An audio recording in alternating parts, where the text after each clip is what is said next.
সম্প্রতি ঢাকা বিশ্ববিদ্যালয়ের শিবিরের সভাপতির প্রকাশ্যে আসা নিয়ে সমাজে তোলপাড় সৃষ্টি হয়েছে। আর এর পাশাপাশি আরো অনেক বড় একটি তথ্য সমাজে ছড়িয়ে পড়েছে। বাংলাদেশের শিক্ষাঙ্গনে বৈষম্য বিরোধী ছাত্র আন্দোলনের কেন্দ্রীয় সমন্বয়ক 152 জনের মধ্যে 108 জনই শিবিরের সাথে যুক্ত। এই তথ্যটি অনেকের কাছে বিস্ময়কর হলেও এটি দেশের রাজনৈতিক ও সামাজিক অঙ্গনে একটি গুরুত্বপূর্ণ ভূমিকা তুলে ধরে।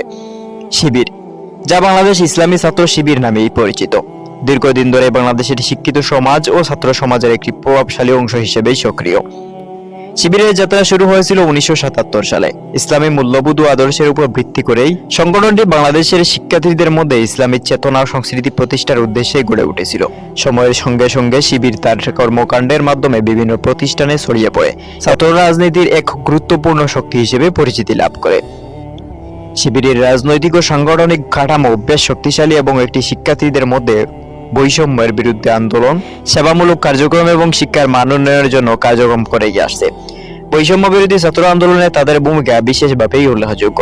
শিবির শিক্ষার্থীদের অধিকার রক্ষার জন্য সাংগঠনিক হতে অনুপ্রাণিত করেছে এবং একই সাথে একটি ইসলামিক ভিত্তিক ন্যায়ের সমাজ প্রতিষ্ঠার জন্য যথেষ্ট রয়েছে।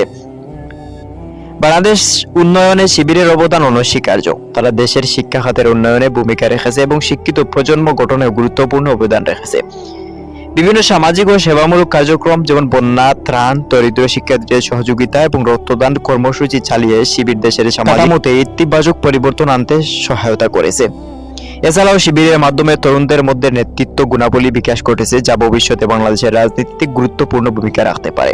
যদিও শিবিরকে নিয়ে বিভিন্ন বিতর্ক রয়েছে, তবুও একথা বলাই যায়, দেশের বিভিন্ন স্তরে উন্নয়নমূলক কার্যক্রমে তাদের ভূমিকা বিশেষভাবে গুরুত্বপূর্ণ।